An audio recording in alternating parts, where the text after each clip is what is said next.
On May 19, 1983, Diane Downs shot her three children and drove them to the hospital. Upon arrival, Cheryl, age 7, was already dead, Danny, age 3, was paralyzed from the waist down, and Christy, age 8, had suffered a disabling stroke. Downs herself had been shot in the left forearm. She claimed she was carjacked on a rural road near Springfield, Oregon, by a strange man who shot her and the children.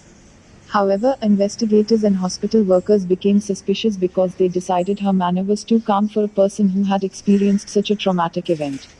Suspicions heightened when Downs, upon arrival at the hospital to visit her children, phoned Robert Knickerbocker, a married man and former co-worker in Arizona with whom she had been having an extramarital affair.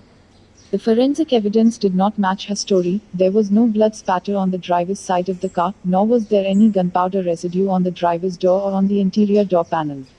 Knickerbocker also reported to police that Downs had stalked him and seemed willing to kill his wife if it meant that she could have him to herself.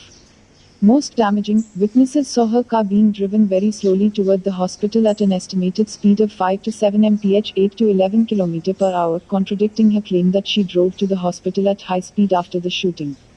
Based on this and additional evidence, Downs was arrested on February 28, 1984, 9 months after the shooting, and charged with 1 count of murder and 2 counts each of attempted murder and criminal assault.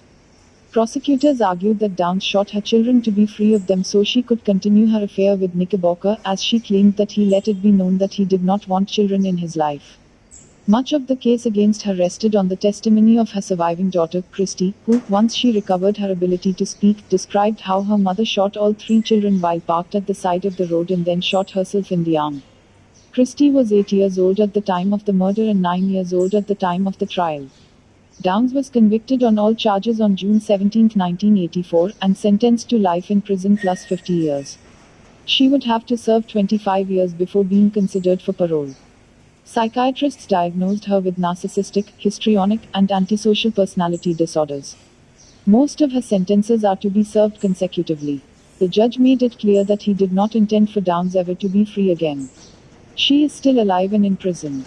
Downs' 2 surviving children eventually went to live with the lead prosecutor on the case, Fred Hughey. He and his wife Joanne adopted them in 1986.